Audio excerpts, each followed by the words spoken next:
Hello, everyone, and welcome back to Animation Pilgrimage, the show where Tennille and I take a look at every single theatrically released animated film in chronological order. I'm Whitney. I'm Tennille. And today we're taking a look at Dr. Slump, Hoyoyo, Space Adventure. Hoyoyo! Hoyoyo. Yeah. You know, this was fine. This was mostly fine, I should say. What a nice break from all the serious films we've had recently. Yeah, exactly. Like, you know, we got a nice comedy in here. Mm-hmm. I'm not familiar with Dr. Slump. I'm actually probably like one of the few people on the planet who's not all that familiar with Akira Toriyama's work in general. Mm-hmm. Yeah, anyways, this was produced by Toei and, of course, made from Japan. Yeah. This was an enjoyable comedy movie, for the most part. There's like one sticking point. Yeah, that I'm like, ooh. I wish they wouldn't have, but yeah. like, I see what they're doing, and it's the 80s, but I don't like it. Yeah. But overall, everything else, pretty enjoyable. Yeah, this was a fine movie. It was a great movie to turn your brain off. Mm-hmm.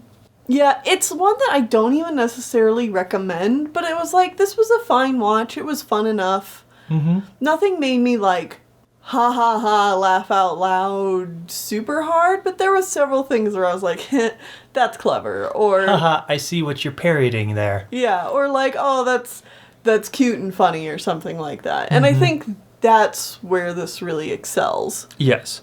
I guess before we get into it any farther, important to note that this is technically the second Dr. Slump film, but the first one was only like 20 to 40 minutes. And honestly, a lot of the Dr. Slump films are all relatively short and don't qualify for Animation Pilgrimage. Yeah. That's just too short for us to cover. There's only so much you can talk about in a 20-minute short. But, you know, based on what this is going for, the kind of like, you know, comedy parody style, I think 20 to 40 minutes probably works better. Probably. Or, like, I'm assuming there's an actual TV show as well? I do find it funny that one of the longest ones is the one that's a parody on space movies, which have been notoriously too long. Yes. Oh my god, yes. Bad news for next week. Oh, no, Whitney. Actually, sorry, no. It's not a space movie, but it is long. Okay. Probably not a space movie. Anyways, we're not talking about that yet. Let's go ahead and jump into a plot synopsis. Yeah, go ahead. The plot is honestly not really that important for the film, but it is there and it's important to know what it is. So, our main character is Arare, right? Arele? Ariel? Shoot. Anyways, she's a little robot girl created by Dr. Slump. And she is the main character. She's an overpowered, super strong robot child. She's essentially a parody of the concept of Astro Boy. Yeah. But she's like very... Naive, that's the word for it. Very naive, which, you know... Honestly, I had never experienced Dr. Slump before, but I have watched most of the original Dragon Ball, and I know vast swaths of what happens in Dragon Ball Z. And experiencing this show for the first time... You can see all the, like, crumbs that lead to Dragon Ball. Oh, I see how Akira Toriyama very easily went from this to Dragon Ball. Naive, super strong characters that are the main characters... robot people, animal people, just anthropomorphic creatures. This takes place in a place called Penguin Village or Penguin Town or something like that. And yeah, it's just... There's robots, there's aliens. Dragon Ball in that, like, there's just anything around at any point. And, like, people just don't even care. It's honestly pretty great. There's no explanation for it. It's just, that's how the world is. Yup. Anyways, it turns out Arale's teacher, I don't remember if that's her name, but I'll just keep calling her that. Yeah, the robot girl. The robot girl's teacher has to go home to her home planet Because she's an alien, I guess. Well, Well, she's not she's a actually human an that alien. wandered aboard a spaceship that went to this other planet, and then she lived there as royalty for a while, and then she came back to Earth. But now Yes. she's gonna go back and take over the monarchy because the queen is dying. Yeah. So she's going to take over that spot. Dr. Slump is very upset about this because he's in love with her. Yes. So he, along with the robot girl and I guess another robot child he's made, Popico or something like that, That has wings. this little fairy child, they make a spaceship. And then they take a few other random cast members from the show with them, and they chase after her. The spaceship kind of looks like Yamato, but if Yamato was infused with a blimp. Yeah. The teacher gets to the planet, and it turns out it's been taken over by a space dictator. Yeah. And it was all a trap to bring her there because the queen is not actually sick. It's just he really wants to marry her because she's very pretty. And this is where we get into the kind of I wish you wouldn't movie. Yeah, so the villain of this movie is this guy. He is a space dictator, and they Okay. obviously want to make him gross and unlikable. So they do multiple things that I understand, and okay, so For the context of the 80s, I understand why they did it, but looking back on it now, and even probably in the context of when it came out, it's like, oh, no, that's very clear what you're doing, and I don't appreciate that. So, I'm going to go in the order of most understandable to I wish you wouldn't. Mm-hmm. So, first up, he's a mama's boy. He has a giant robot mother that he goes crying to and talking to all the time. It reminds me a lot of the... Okay, I'm just gonna say it. It reminds me a lot of the queer coding of Prince John in Robin Hood. Yep. Yeah. Next up, he dresses as a Nazi for a good portion of the film. And even has a doll that is doing the salute of himself. It's like, I get it. I understand why you're doing this. I wish you wouldn't. But the worst part is when he directly introduces himself, he is dressed very fabulously with lipstick and makeup, and Yeah, he's he's in- purple, and he's doing a singing and dance number by Yeah. himself. Like, he's not necessarily completely in drag, but, like, it's pseudo-drag to be sure. I'm not sure if they were going necessarily for drag or if they were going for, like, American pop star, like David Bowie or something like that. But I also don't know if David Bowie is making music at this time. I should have double-checked that before we came into this, but... It really doesn't matter because his appearance is one thing, his general mannerisms are another. And he definitely acts more foppish and such. And it's like, I understand why you did this because it's the 80s in Japan. I mean, Japan doesn't matter. It's the 80s. But I really wish you wouldn't. Yeah. This character is the worst part of this film.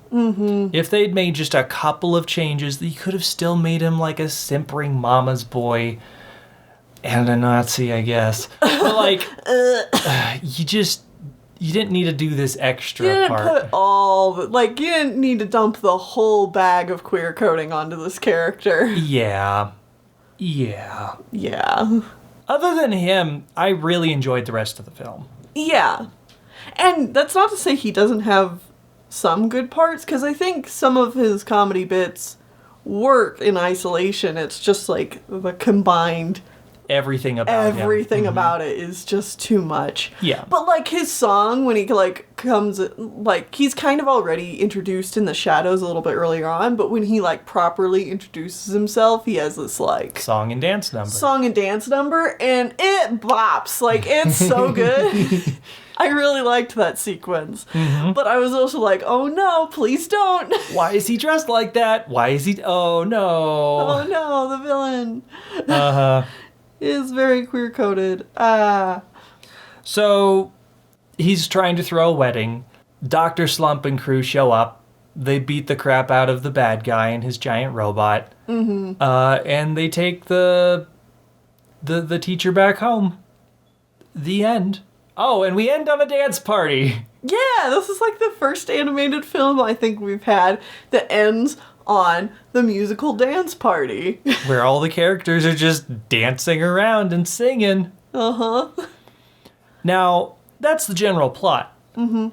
Most of the movie is silly hijinks and stuff like that. Like Dr. Slump and crew in the spaceship and then them realizing they forgot to build a toilet into the spaceship. Yeah. So they have to stop at like every planet they cross so they can all go to the bathroom. And so that's just like an ongoing part of most of the film. Uh-huh. At one point they meet Superman, who I think is a regular in the show or manga itself. He is. It's just like this is supposedly his home planet or something. And it's all destroyed and yeah. Uh-huh. It's very silly. They have a giant fight with the enemy robot battleship, which is a giant spider Death Star thing. Mm-hmm. And like there are many references to Star Wars. Oh yeah. And I'm sure there are other references to other well-known space things. But there is a lot of Star Wars It's references. just I intrinsically know Star Wars better than most any other space franchise, so those are the ones that I specifically are like, oh, I got that reference. Yeah, I get it. Yeah. All right. Well, yeah. So Akira Toriyama started Dr. Slump as a manga in 1980, and it ran from 1980 to 1984. So roughly 5 years. And Akira Toriyama, like, this was his, like, kind of punch into the industry. His breakout series. Okay. Yes. Because this comic manga did extremely well. It was very, very popular at the time. And he had tried several other shorter stuff that just never really got off the ground or really did much. But finally, with this one, he got a lot of... Traction? Traction, yeah. That's a good way of saying it. Got a lot of traction. However, about 6 months after working on Dr. Slump, Akira Toriyama was ready to not be doing Dr. Slump anymore. And he still had another 4.5 years, I guess. Yeah. So when Dr. Slump was initially conceptualized, it was more so about Dr. Slump, which is why it's called Dr. Slump. But then it quickly turned into a series about the girl. I mean, like, almost immediately. Like, it was never really about Dr. Slump. It was almost immediately about the girl because his, like, supervisor was like, yeah, make it, like, give... The girl wasn't even a part of the story before. Mm-hmm. Like, Akira Toriyama was like, I want to make a manga about a doctor. And... Like a super scientist guy. Yeah, and, like, his supervisor was like, well, give him a robot. Give him a robot. And so Akira Toriyama was like, okay. And so at first wanted to make the robot, like, super big, but then he's like, oh, this won't fit on the panels. So I guess I'll make it really small. And so then it was this robot Astro Boy girl. And then the supervisor's like, yeah, make the comic about her. And Akira Toriyama was like, okay. I love that. And so then he's working on this comic, and, you know, after 6 months he's ready to be done. He says that, you know, there's certain situations that happen in the comic that are just done because he needed to get a comic done on time for that week. So he had Dr. Slump and the teacher girl get married. There's, like, that whole arc where he's just like, yeah, I don't like writing romance, so I got it done really quick. Funny that you say that. Uh-huh. Akira Toriyama is notorious in his later series of Dragon Ball and Dragon Ball Z of, well, I mean, I just kind of needed to pad it out, and I literally had no idea where the story was going, so characters just spontaneously get new abilities and stuff, and that's why fights go on for like 7,000 chapters. because he just doesn't know what to do and he's just like making it up as he goes. Which I do not blame the man at all, because he's getting like an entire comic out every week or 2 weeks. I don't know the exact turnaround time, but I know it's absurd in Japan. Yeah, exactly. I mean, you're dealing with the absurdity of, you know, the work environment in Japan. And even in his, like, biography on Wikipedia and stuff, you kind of get the sense that, like, even from just, like, his Wikipedia, that, like, Akira Toriyama doesn't want to be a workaholic, which, you know, like, fair. And despite that, he's kind of forced to be a workaholic. You know, it says little things about how, like, he was often showing up late early on, and he had a hard time getting up in the morning and stuff like that, which is so telling that that would even be a footnote in talking about this guy, this, like, legendary figure. But, you know, that's what the work culture is like. Yeah, and it sucks. I hate that for everyone in Japan. I mean, we have the same kind of toxic work structure here, but it is definitely worse in Japan. Oh, yeah, for sure. Yeah. Yeah, so after 6 months, Akira Toriyama was like, yeah, I don't really want to do this anymore. And his supervisor's like, well, you can stop doing this if you can write me another series. And so Akira Toriyama's like, ugh. Fine. So he works on the Dr. Slump for another, like, 4.5 years. And then he's finally like, I'm done with this. I'm ready to move on. And so then 3 months later, Dragon Ball starts. I love it. Yeah. And the main reason he started Dr. Slump, too, is because, like, he wasn't having success with these other manga. And he's like, I really need to make money. Yep. So I'll just, like, I don't know necessarily that this is exactly how he felt about it, but it definitely gives the impression of, like, I'm just going to make whatever my supervisor says is going to sell. Lowest common denominator, let's go comedy. Yeah. All right. Yeah. Got it. And then the anime was airing between 81 and 86.